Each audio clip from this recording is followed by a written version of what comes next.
Hello friends, today we're going to talk about a very important topic, Hallux Valgus, or the bunion on the big toe. I can tell you that I have excellent remedies for dealing with this. I got rid of the bunion on my own big toe, and I have helped a significant number of my clients get rid of theirs as well. So it's really a matter of technique. If you understand how a bunion on the big toe forms, you'll be able to figure out what needs to be done to prevent it from appearing, and what needs to be done to make it go away if you already have one. Let's go over the basic points. Our model doesn't have any problems with a bunion on the big toe, but we'll demonstrate anyway. Now watch how it forms.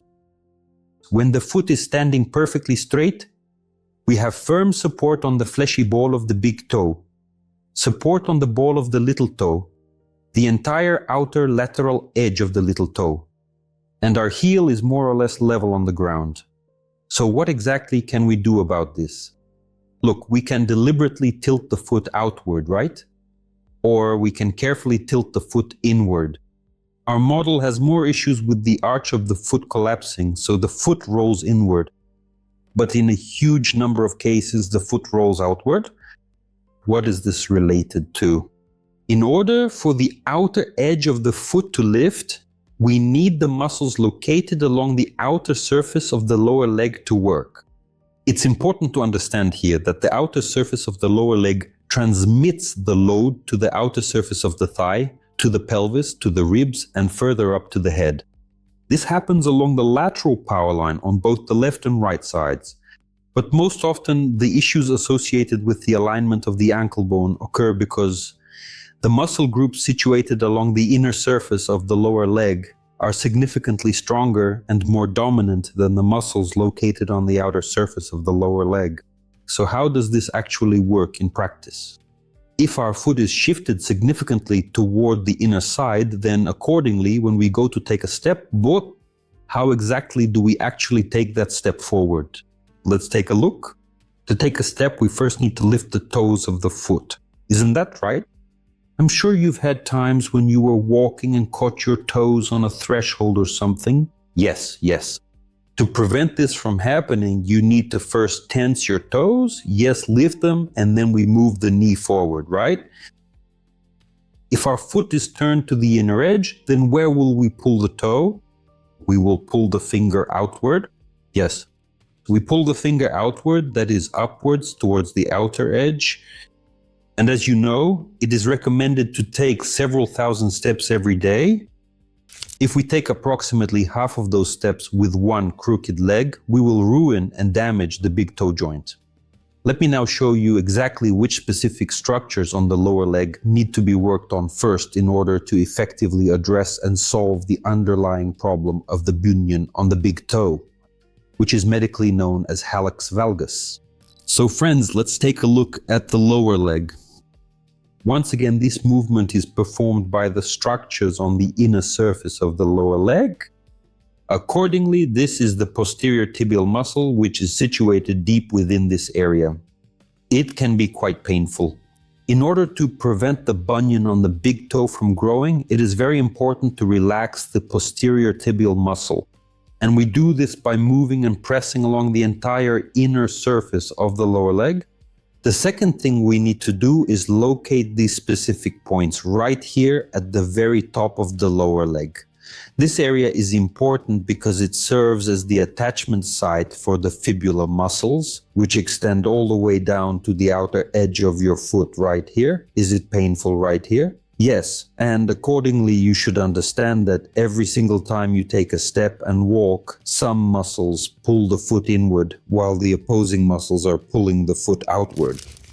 It is precisely their balance that forms your foot arch and ensures the correct position of your foot. The bones. These anatomical structures of yours, my friend, are simply not functioning effectively enough, because there is a significant amount of instability of the fibula relative to the tibia. And what exactly is happening on the other side? It hurts there too. Let's see how you can do this on yourself. Sit down and I'll sit next to you. So, to effectively treat the bunion on the big toe, we adopt this specific physical posture. It is the leg over leg position. right here. Is it comfortable? Mm-hmm. The next movement we do is find the bone right here. Did you find the bone? Move about 1 finger width away and press exactly at that distance. Does that feel sensitive to you? Mm-hmm. Yes. To help alleviate the discomfort, try lifting the inner edge of your foot, like this, towards the ceiling, so that this little toe side, do you feel it? There's tension under the toes there. This is the posterior tibial muscle, one of the most important muscles in our body for the arch of the foot and for the bone. And by the way, it also helps against swelling. Let's lift it several times and notice how the pain will go away. It's already gone. It's already gone. Yes, write in the comments, friends, if you felt a reduction in pain. I can actually see his foot arch lifting right now. That's awesome. Super. One of the most important muscles for the foot arch. And the second specific action we need to perform is to carefully locate this exact spot right here, right here.